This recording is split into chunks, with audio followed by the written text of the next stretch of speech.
ಭಾರತ ಈಗಾಗಲೇ ಪಾಕಿಸ್ತಾನಕ್ಕೆ ಒಂದು ರೌಂಡ್ ಬಿಸಿ ಮುಟ್ಸಾಗಿದೆ. ಆಪರೇಷನ್ ಸಿಂಧೂರ್ ಮೂಲಕ ಸೇನಾ ದಾಳಿಯಂತೂ ಆಗಿದೆ. ಈಗ ರಾಜತಾಂತ್ರಿಕವಾಗಿ ದಾಳಿ ಮಾಡೋದಕ್ಕೆ ತಯಾರಿ ಮಾಡ್ಕೊಳ್ತಾ ಇದೆ. ಯಾಕಂದ್ರೆ ಆಪರೇಷನ್ ಸಿಂಧೂರ್ ಮೂಲಕ ಗಡಿಯಾಚೆಗಿನ ಭಯೋತ್ಪಾದನೆಯ ವಿರುದ್ಧ ಪ್ರತೀಕಾರ ತೆಗೆದುಕೊಂಡಿರೋ ಭಾರತ ಈಗ ರಾಜತಾಂತ್ರಿಕ ಮಾರ್ಗಗಳ ಮೂಲಕ ಪಾಕಿಸ್ತಾನದ ಮುಖವಾಡವನ್ನ ಬಯಲು ಮಾಡೋದಕ್ಕೆ ಪಣ ತೊಡ್ತಾ ಇದೆ. ಭಾರತ ಇಲ್ಲಿ ಭಯೋತ್ಪಾದನೆ ನಿರ್ಮೂಲನೆ ಮಾಡೋದಕ್ಕೆ ಹೊಸ ಅಸ್ತ್ರವನ್ನ ಪ್ರಯೋಗ ಮಾಡ್ತಾ ಇದೆ. ಈ ಸಲ ಪಾಕಿಸ್ತಾನ ಹಾಗೂ ಭಯೋತ್ಪಾದನೆಯ ಕೃತ್ಯಕ್ಕೆ ಒಂದು ಫುಲ್ ಸ್ಟಾಪ್ ಇಡೋ ಲಕ್ಷಣಗಳಂತೂ ಕಾಣಿಸ್ತಾ ಇದೆ. ಪಹಲ್ಗಾಮ್ನಲ್ಲಿ ನಡೆದಂತಹ ಭಯೋತ್ಪಾದಕ ದಾಳಿಯಿಂದ ಭಾರತ 26 ನಾಗರಿಕರನ್ನ ಹಾಗೆ ಸೈನಿಕರನ್ನು ಕೂಡ ಕಳೆದುಕೊಂಡಿದೆ. ಇದಕ್ಕೆ ಪ್ರತೀಕಾರವಾಗಿ ಭಾರತ ಮೇ 7ನೇ ತಾರೀಕು ಆಪರೇಷನ್ ಸಿಂಧೂರ್ ಮೂಲಕ ಮಹತ್ವದ ಉತ್ತರವನ್ನು ಕೊಟ್ಟಿತ್ತು. ಜಗತ್ತಿನ ಮುಂದೆ ಈಗ ಪಾಕಿಸ್ತಾನ ಹಾಗೂ ಭಯೋತ್ಪಾದಕರನ್ನ ಬೆತ್ತಲು ಮಾಡೋದಕ್ಕೆ ಮಹತ್ವದ ಹೆಜ್ಜೆಯನ್ನ ಇಡ್ತಾ ಇದೆ. ಭಯೋತ್ಪಾದನೆ, ಉಗ್ರ ಪೋಷಿತ ಕೃತ್ಯಗಳಿಗೆ ಬೆಂಬಲ ಕೊಡ್ತಾ ಇರೋ ಪಾಕಿಸ್ತಾನದ ಅಸಲಿ ಮುಖ ಏನು ಅನ್ನೋದನ್ನ ಇಡೀ ವಿಶ್ವದ ಮುಂದೆ ತೆರೆದಿಡೋದಕ್ಕೆ ಸಜ್ಜಾಗಿದೆ. ಅದಕ್ಕಾಗಿ ವಿವಿಧ ರಾಜಕೀಯ ಪಕ್ಷಗಳ 7 ಸಂಸದರ ನಿಯೋಗವನ್ನ ರಚನೆ ಮಾಡಿದೆ. ಸರ್ವಪಕ್ಷ ನಿಯೋಗವನ್ನ ಭಾರತದ ಮಿತ್ರ ರಾಷ್ಟ್ರಗಳಿಗೆ ಕಳುಹಿಸಿ ಶೂನ್ಯ ಸಹಿಷ್ಣುತೆಯ ಭಾರತ ಅನ್ನೋ ಸಂದೇಶವನ್ನ ರವಾನೆ ಮಾಡುವುದಕ್ಕೆ ಹೊರಟಿದೆ. ಈ ನಿಯೋಗದ ನೇತೃತ್ವವನ್ನ ಕಾಂಗ್ರೆಸ್ ಸಂಸದ ಶಶಿ ತರೂರ್ಗೆ ಕೊಡಲಾಗಿದೆ. ಇದು ಆಶ್ಚರ್ಯ ಅನ್ಸಿದ್ರು ಸತ್ಯ. ಯಾಕಂದ್ರೆ ಇಲ್ಲಿ ಕಾಂಗ್ರೆಸ್ ಬಿಜೆಪಿ ವಿರೋಧ ಪಕ್ಷಗಳಾಗಿದ್ರು ಕೂಡ ದೇಶದ ವಿಷಯ ಅಂತ ಬಂದಾಗ ಒಗ್ಗಟ್ಟಾಗಿರಬೇಕು ಅನ್ನೋ ಸಂದೇಶವನ್ನ ಕೂಡ ಈ ಮೂಲಕ ಸಾರ್ತಾ ಇದೆ. ಅಷ್ಟಕ್ಕೂ ಈ ನಿಯೋಗ ರಚನೆ ಮಾಡಿರೋದು ಯಾಕೆ, ಇದರ ಉದ್ದೇಶ ಏನು, ಈ ನಿಯೋಗ ಏನ್ ಕೆಲಸ ಮಾಡುತ್ತೆ ಅಂತ ಹೇಳೋದಾದ್ರೆ, ಈ ನಿಯೋಗಗಳು ತಾವು ಸಂದರ್ಶಿಸುವ ದೇಶಗಳ ವರಿಷ್ಠರು ಹಾಗೂ ಹಿರಿಯ ಅಧಿಕಾರಿಗಳ ಜೊತೆ ಮಾತುಕತೆಯನ್ನ ನಡೆಸುತ್ತವೆ. ಆಪರೇಷನ್ ಸಿಂಧೂರ್ ನಡೆಸಿರೋದ್ರ ಹಿಂದಿನ ಭಾರತದ ವೈಚಾರಿಕತೆಯನ್ನ ಅವರಿಗೆ ಮನದಟ್ಟು ಮಾಡಿಕೊಟ್ಟು ಹಾಗೆ ಗಡಿಯಾಚೆಯಿಂದ ಪ್ರಾಯೋಜಿತವಾದಂತ ಭಯೋತ್ಪಾದನೆಯ ವಿರುದ್ಧ ಅಂತಾರಾಷ್ಟ್ರೀಯ ಬೆಂಬಲವನ್ನ ಒಗ್ಗೂಡಿಸೋದು ಈ ನಿಯೋಗದ ಗುರಿಯಾಗಿದೆ ಅಂತ ಅಧಿಕೃತ ಮೂಲಗಳು ತಿಳಿಸಿವೆ. ಈ ನಿಯೋಗ ಮೇ 22ನೇ ತಾರೀಕಿನಿಂದ ವಿದೇಶ ಪ್ರವಾಸವನ್ನ ಶುರು ಮಾಡಲಿದ್ದು ಅಮೆರಿಕ, ಬ್ರಿಟನ್, ದಕ್ಷಿಣ ಆಫ್ರಿಕಾ, ಕತಾರ್, ಯುಎಇ ಮತ್ತಿತರ ದೇಶಗಳಿಗೆ ಪ್ರವಾಸ ಮಾಡಲಿದೆ. ಭೇಟಿ ಸಂದರ್ಭದಲ್ಲಿ ಪಾಕಿಸ್ತಾನ ಭಾರತದ ನಡುವಿನ ಸಂಘರ್ಷ, ಆಪರೇಷನ್ ಸಿಂಧೂರಕ್ಕೆ ಕಾರಣವಾದ ವಿಚಾರಗಳು, ಭಯೋತ್ಪಾದನೆಗೆ ಪಾಕಿಸ್ತಾನ ಕುಮ್ಮಕ್ಕು ಕೊಡ್ತಾ ಇರೋ ವಿಚಾರಗಳ ಬಗ್ಗೆ ವಿದೇಶಿ ನಾಯಕರಿಗೆ ವಿವರಣೆ ಕೊಡ್ತಾರೆ. ಈ ಮೂಲಕ ಪಾಕಿಸ್ತಾನದ ಬಂಡವಾಳ ಬಯಲು ಮಾಡೋ ಪ್ರಯತ್ನವನ್ನ ನಡೆಸ್ತಾರೆ. 10 ದಿನಗಳ ಅಂತಾರಾಷ್ಟ್ರೀಯ ಪ್ರವಾಸ ಇದಾಗಿದ್ದು ರಾಜಕೀಯ ಕ್ಷೇತ್ರಗಳ ಸುಮಾರು 40 ಸಂಸದರು ಅಮೆರಿಕ, ಯುಕೆ, ಯುಎಇ, ಜಪಾನ್ ಹಾಗೆ ದಕ್ಷಿಣ ಆಫ್ರಿಕಾ ಸೇರಿದ ಹಾಗೆ ಅನೇಕ ದೇಶಗಳಿಗೆ ಪ್ರಯಾಣ ಬೆಳೆಸ್ತಾರೆ. ಪಾಕಿಸ್ತಾನ ಗಡಿಯಾಚೆಗಿನ ಭಯೋತ್ಪಾದನೆಗೆ ನಿರಂತರ ಬೆಂಬಲ ಕೊಡ್ತಾ ಇರೋದ್ರ ಬಗ್ಗೆ ಜಾಗತಿಕ ಮಟ್ಟದಲ್ಲೇ ಜಾಗೃತಿ ಮೂಡಿಸೋದು ಹಾಗೆ ಪಹಲ್ಗಾಮ್ ಭಯೋತ್ಪಾದಕ ದಾಳಿಯ ನಂತರ ಆಪರೇಷನ್ ಸಿಂಧೂರ್ ಅಡಿಯಲ್ಲಿ ಭಾರತ ನಡೆಸಿದಂತಹ ನಿಖರವಾದ ದಾಳಿಯ ಹಿಂದಿನ ತಾರ್ಕಿಕತೆ ಏನು ಅನ್ನೋ ಜವಾಬ್ದಾರಿಯನ್ನ ಈ ನಿಯೋಗಗಳಿಗೆ ಕೊಡಲಾಗಿದೆ. ಕಾಶ್ಮೀರ ಮತ್ತು ಗಡಿಯಾಚೆಗಿನ ಭಯೋತ್ಪಾದನೆಯ ಬಗ್ಗೆ ಭಾರತ ನಿಲುವನ್ನು ಪ್ರಸ್ತುತಪಡಿಸೋದಕ್ಕೆ ಕೇಂದ್ರ ಸರ್ಕಾರ ಈ ಬಹುಪಕ್ಷಗಳ ಸಂಸದರನ್ನ ನಿಯೋಜನೆ ಮಾಡ್ತಾ ಇರೋದು ಇದೇ ಫಸ್ಟ್ ಟೈಮ್. ಎನ್ಸಿಪಿ ಎಸ್ಪಿ ಸಂಸದೆ ಸುಪ್ರಿಯಾ ಸುಳೆ ಅವರು ಈ ನಿಯೋಗದಲ್ಲಿ ತಮ್ಮ ಸೇರ್ಪಡೆ ಇರೋದನ್ನ ಕನ್ಫರ್ಮ್ ಕೂಡ ಮಾಡಿದ್ದಾರೆ. ಹಾಗೆ ಈ ಧೈರ್ಯವನ್ನ ರಾಷ್ಟ್ರೀಯ ಏಕತೆಯ ವಿಷಯ ಅಂತಾನು ಕರೆದಿದ್ದಾರೆ. ಕಿರಣ್ ರಿಜಿಜು ಅವರು ಕಾಲ್ ಮಾಡಿದ್ರು, ಸಮಿತಿಗಳಲ್ಲಿ ಒಂದರ ಭಾಗವಾಗಬೇಕು ಅಂತಾನು ಕೇಳ್ಕೊಂಡ್ರು. ನಮ್ಮ ರಾಷ್ಟ್ರದ ಪ್ರಶ್ನೆ ಬಂದಾಗ ನಾವೆಲ್ಲರೂ ಒಟ್ಟಿಗಿರ್ತೀವಿ, ನಮ್ಮ ದೇಶದ ದೃಷ್ಟಿಕೋನವನ್ನ ಮಂಡಿಸೋದಕ್ಕೆ ನಾವು ಬೇರೆ ದೇಶಗಳಿಗೆ ಹೋಗ್ತೀವಿ ಅನ್ನೋದು ಸ್ಪಷ್ಟ. ಅತ್ಯಂತ ಮುಖ್ಯವಾದ ಕ್ಷಣಗಳಲ್ಲಿ ಭಾರತ ಒಗ್ಗಟ್ಟಿನಿಂದ ನಿಲ್ಲುತ್ತೆ ಅಂತ ತಿಳಿಸಿದ್ದಾರೆ. ಭಯೋತ್ಪಾದನೆಗೆ ಶೂನ್ಯ ಸಹಿಷ್ಣುತೆಯ ಸಂದೇಶವನ್ನ ಹೊತ್ಕೊಂಡು 7 ಸರ್ವಪಕ್ಷ ನಿಯೋಗಗಳು ಶೀಘ್ರದಲ್ಲೇ ಪ್ರಮುಖ ಪಾಲುದಾರ ರಾಷ್ಟ್ರಗಳಿಗೆ ಭೇಟಿ ನೀಡಲಿವೆ.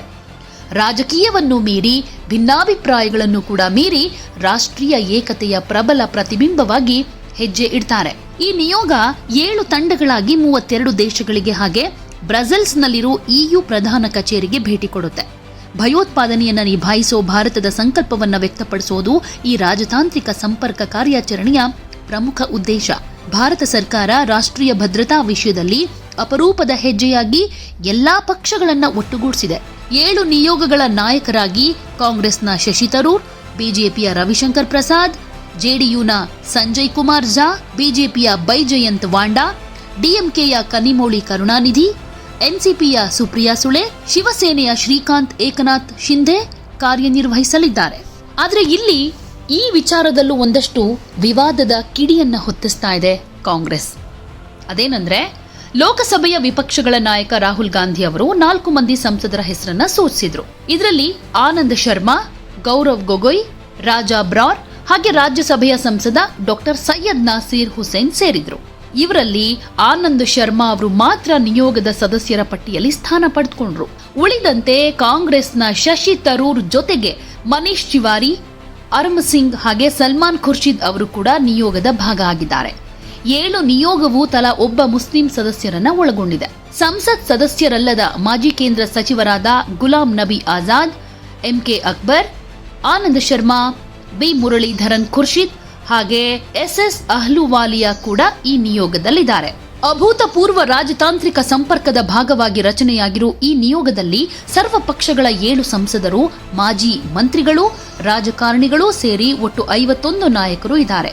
ಈ 51 ರಾಜಕೀಯ ನಾಯಕರಲ್ಲಿ 31 ಮಂದಿ ಆಡಳಿತ ಪಕ್ಷವಾದ ಎನ್ಡಿಎಗೆ ಸೇರಿದ್ರೆ ಉಳಿದ 20 ಮಂದಿ ವಿಪಕ್ಷದ ಸದಸ್ಯರಾಗಿದ್ದಾರೆ.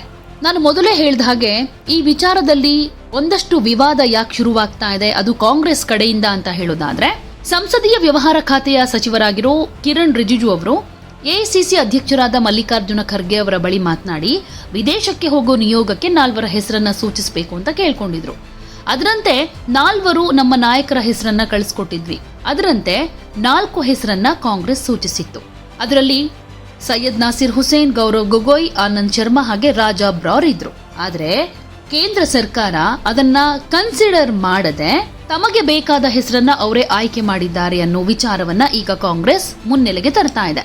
ಕೇಂದ್ರ ಸರ್ಕಾರ ನಾವು ಕಳಿಸಿದ ಲಿಸ್ಟ್ ಅನ್ನ ಕನ್ಸಿಡರ್ ಮಾಡಿಲ್ಲ, ಅವಮಾನ ಮಾಡಿದ್ದಾರೆ ಅಂತೆಲ್ಲ ಹೇಳ್ತಿದ್ದಾರೆ. ಜೈರಾಮ್ ರಮೇಶ್ ಅವರೇ ಈ ಬಗ್ಗೆ ಬೇಸರ ವ್ಯಕ್ತಪಡಿಸಿದ್ರು. ಆದ್ರೆ ಕಾಂಗ್ರೆಸ್ನ ಆಕ್ರೋಶಕ್ಕೆ ಬಿಜೆಪಿ ತಿರುಗೇಟು ಕೂಡ ಕೊಟ್ಟಿದೆ. ಈ ಸಂಬಂಧ ಎಕ್ಸ್ನಲ್ಲಿ ಪೋಸ್ಟ್ ಮಾಡಿರೋ ಬಿಜೆಪಿಯ ಐಟಿ ಸೆಲ್ ಮುಖ್ಯಸ್ಥ ಅಮಿತ್ ಮಾಳವಿಯಾ, ಕಾಂಗ್ರೆಸ್ ಶಿಫಾರಸು ಮಾಡಿರೋ ಹೆಸರುಗಳನ್ನ ನೋಡಿ ನಮಗೆ ಆಶ್ಚರ್ಯ ಆಗ್ತಾ ಇದೆ, ಜೊತೆಗೆ ಅನೇಕ ಪ್ರಶ್ನೆಗಳು ಕೂಡ ಇಲ್ಲಿ ಕ್ರಿಯೇಟ್ ಆಗೋ ಹಾಗೆ ಮಾಡ್ತಾ ಇದೆ ಅಂತ ಕಾರಣವನ್ನು ಕೂಡ ಕೊಟ್ಟಿದ್ದಾರೆ. ರಾಜ್ಯಸಭಾ ಸದಸ್ಯರಾದ ನಾಸೀರ್ ಹುಸೇನ್ ಅವರನ್ನ ಶಿಫಾರಸು ಮಾಡಿರೋದು ನಿಜಕ್ಕೂ ಆಶ್ಚರ್ಯ. ಕರ್ನಾಟಕದ ವಿಧಾನಸೌಧದ ಆವರಣದಲ್ಲಿ ರಾಜ್ಯಸಭೆಗೆ ಆಯ್ಕೆಯಾದಾಗ ಪಾಕಿಸ್ತಾನ್ ಜಿಂದಾಬಾದ್ ಅಂತ ಇವರ ಬೆಂಬಲಿಗರೇ ಕೂಗಿದ್ರು. ಇಂಥವರನ್ನ ಕಾಂಗ್ರೆಸ್ ಶಿಫಾರಸು ಮಾಡಿದ್ದು ನಿಜಕ್ಕೂ ಆಶ್ಚರ್ಯ ಅಂತ ಹೇಳಿದ್ದಾರೆ. ಹಾಗೆ ಇದು ದೇಶದ ಆಂತರಿಕ ಭದ್ರತೆಯ ವಿಚಾರ. ಕಾಂಗ್ರೆಸ್ ಅಳೆದೂ ತೂಗಿ ಹೆಸರನ್ನ ರೆಕಮೆಂಡ್ ಮಾಡಬೇಕಾಗಿತ್ತು. ಇನ್ನೊಬ್ರು ಗೌರವ್ ಗೊಗೊಯ್ ಪಾಕಿಸ್ತಾನದಲ್ಲಿ 15 ದಿನ ಕಳೆದಿದ್ದಾರೆ. ಅಟಾರಿ ಗಡಿಗೆ ಇವರು ಹೋಗಿ ಬಂದಿರೋ ದಾಖಲೆಗಳಿದೆ. ಇವರ ಪತ್ನಿ ಎಲಿಜಬೆತ್ ಪಾಕ್ ಸೇನೆ ಜೊತೆ ಉತ್ತಮ ಸಂಬಂಧ ಹೊಂದಿದ್ದಾರೆ ಅಂತಾನೂ ಅಮಿತ್ ಮಾಳವಿಯಾ ಹೇಳ್ಕೊಂಡಿದ್ದಾರೆ. ಜೊತೆಗೆ ಶಶಿ ತರೂರ್ ಅವರ ಆಯ್ಕೆ ಬಗ್ಗೆ ಒಂದಷ್ಟು ಪ್ರಶ್ನೆಗಳು ಕೂಡ ಕ್ರಿಯೇಟ್ ಆಗುತ್ತೆ. ಯಾಕೆಂದ್ರೆ ಈ ಹಿಂದೆನೆ ಭಾರತೀಯ ಸೇನಾ ಕಾರ್ಯಾಚರಣೆಯ ಬಗ್ಗೆ, ಆಪರೇಷನ್ ಸಿಂಧೂರ್ ಬಗ್ಗೆ, ಮೋದಿ ಸರ್ಕಾರದ ನಿರ್ಧಾರದ ಬಗ್ಗೆ ಶಶಿ ತರೂರ್ ಅವರು ಮೆಚ್ಚುಗೆ ಮಾತುಗಳನ್ನ ಆಡಿದ್ರು. ಆಗ ಕಾಂಗ್ರೆಸ್ನಿಂದ ಟೀಕೆಗೂ ಕೂಡ ಗುರಿಯಾಗಿದ್ರು. ಲಕ್ಷ್ಮಣ ರೇಖೆಯನ್ನ ದಾಟ್ತಾ ಇದ್ದೀರಾ, ಮಿತಿಮೀರಿ ಮಾತನಾಡ್ತಾ ಇದ್ದೀರಾ ಅನ್ನೋ ರೀತಿಯಲ್ಲಿ ಕಾಂಗ್ರೆಸ್ ಕಡೆಯಿಂದ ಒಂದಷ್ಟು ಎಚ್ಚರಿಕೆ ಕೂಡ ಬಂದಿತ್ತು. ಆದ್ರೂ ಶಶಿ ತರೂರ್ ಅವರು ಇದು ನಾನು ಪಕ್ಷದ ವಕ್ತಾರನಾಗಿ ಅಥವಾ ಒಂದು ಪಕ್ಷದ ಅಧಿಕೃತ ಹೇಳಿಕೆಯ ರೀತಿಯಲ್ಲಿ ಹೇಳ್ತಾ ಇಲ್ಲ, ಇದು ನನ್ನ ವೈಯಕ್ತಿಕ ಅಭಿಪ್ರಾಯ, ಭಾರತ ದೇಶದ ಪ್ರಜೆಯಾಗಿ ನಾನು ನನ್ನ ಅನಿಸಿಕೆ ಅಭಿಪ್ರಾಯಗಳನ್ನ ಹೇಳ್ಕೊಳ್ತಾ ಇದ್ದೀನಿ ಅಷ್ಟೇ ಅಂತ ಹೇಳಿದ್ರು. ಆಗಿನಿಂದ ಶಶಿ ತರೂರ್ ಅವರ ನಡೆಯ ಬಗ್ಗೆ ಒಂದಷ್ಟು ಟೀಕೆಗಳು ವ್ಯಕ್ತವಾಗ್ತಾ ಇತ್ತು. As a citizen being called upon to serve the nation at a time of crisis is a matter of a duty for all of us. At the same time, for me, it is an honor that I've been asked to lead the delegation, and I look forward very much to playing my part. I've always said that when my services are required by the nation, I should not be found wanting, and I had no hesitation in accepting the kind invitation of the government, which to my mind is nothing to do with politics and everything to do with our country's national interests. And national interests, to my mind, are always above everything else. ಹೀಗಿರುವಾಗ ಶಶಿ ತರೂರ್ ಅವರನ್ನ BJP, ಅದು ಕೂಡ Congress ಕಳಿಸಿರೋ list ನಲ್ಲಿ ಇವರ ಹೆಸರು ಇಲ್ಲದೆ ಇದ್ರೂನು ಶಶಿ ತರೂರ್ ಅವರನ್ನ BJP ಆಯ್ಕೆ ಮಾಡಿದೆ ಅಂದಾಗ ಒಂದಷ್ಟು ಕಾರಣಗಳನ್ನು ಕೂಡ ಕೊಡ್ತಾ ಹೋಗ್ತಾರೆ ಅಮಿತ್ ಮಾಳವಿಯಾ ಅವರು. ವಿಶ್ವಸಂಸ್ಥೆಯ ಅಧಿಕಾರಿಯಾಗಿ ಅವರ ದೀರ್ಘ ಅನುಭವ ಹಾಗೆ ವಿದೇಶಾಂಗ ನೀತಿಯ ವಿಷಯಗಳ ಬಗ್ಗೆ ಅವರಿಗೆ ಆಳವಾದ ಒಳನೋಟವನ್ನ ಯಾರು ಅಲ್ಲಗಳೆಯೋದಕ್ಕೆ ಸಾಧ್ಯ ಇಲ್ಲ. ಹೀಗಾಗಿ ಅವರನ್ನ ನಾವಿಲ್ಲಿ ಆಯ್ಕೆ ಮಾಡಿದೀವಿ ಅನ್ನೋ ಸಮರ್ಥನೆಯನ್ನ ಕೊಟ್ಟಿದ್ದಾರೆ. ಹಾಗೆ ಕಾಂಗ್ರೆಸ್ ಪಕ್ಷ ಮತ್ತೆ ವಿಶೇಷವಾಗಿ ರಾಹುಲ್ ಗಾಂಧಿ ಪ್ರಮುಖ ವಿಷಯಗಳ ಬಗ್ಗೆ ಭಾರತದ ನಿಲುವನ್ನ ವಿವರಿಸೋದಕ್ಕೆ ವಿದೇಶಗಳಿಗೆ ಕಳುಹಿಸಿಕೊಡಲಾಗ್ತಾ ಇರೋ ಬಹುಪಕ್ಷ ನಿಯೋಗಗಳಿಗೆ ಅವರನ್ನ ನಾಮನಿರ್ದೇಶನ ಮಾಡದಿರೋದಕ್ಕೆ ಕಾರಣ ಏನು? ಇದೇನಾದ್ರೂ ಅಭದ್ರತೆನಾ ಅಥವಾ ಹೈಕಮಾಂಡ್ ಅನ್ನ ಮೀರಿಸ್ತಾರೆ ಅಂತ ಯಾರಿಗಾದ್ರೂ ಅಸಹಿಷ್ಣುತೆ ಇದೆಯಾ ಅಂತ ಪ್ರಶ್ನೆ ಮಾಡಿದ್ದಾರೆ. ಈ ಮೂಲಕ ಶಶಿ ತರೂರ್ ಅವರ ಹೆಸರನ್ನ ಸೂಚಿಸದ ಕಾಂಗ್ರೆಸ್ಗೂ ಸರ್ಕಾರ ಒಳಗೊಳಗೆ ಶಾಕ್ ಕೊಟ್ಟಿದೆ. ಒಟ್ನಲ್ಲಿ ಈ ಸರ್ವ ಪಕ್ಷಗಳ ಸಂಸದರ ನಿಯೋಗದ ಬಗ್ಗೆ ಒಂದಷ್ಟು ಆಕ್ಷೇಪ ವ್ಯಕ್ತವಾಗ್ತಾ ಇದ್ರು ಇದಕ್ಕೆ ಕೇಂದ್ರ ಸರ್ಕಾರ ಕ್ಯಾರೆ ಅಂತ ಇಲ್ಲ.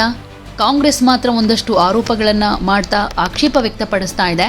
ಆದ್ರೆ ಈಗ ವಿದೇಶಗಳಿಗೆ ಹೋಗಿ ಯಾವ ರೀತಿಯಾಗಿ ದೇಶದ ಪರವಾಗಿ ಮಾತನಾಡಿ ಪಾಕಿಸ್ತಾನದ ನಿಜ ಬಣ್ಣವನ್ನ ಎಷ್ಟರ ಮಟ್ಟಿಗೆ ಬಯಲು ಮಾಡ್ತಾರೆ, ಇದರಿಂದ ಯಾವ ರೀತಿ ಇಂಪ್ಯಾಕ್ಟ್ ಆಗುತ್ತೆ ಅನ್ನೋದಷ್ಟೇ ಸದ್ಯಕ್ಕಿರೋ ಕುತೂಹಲ.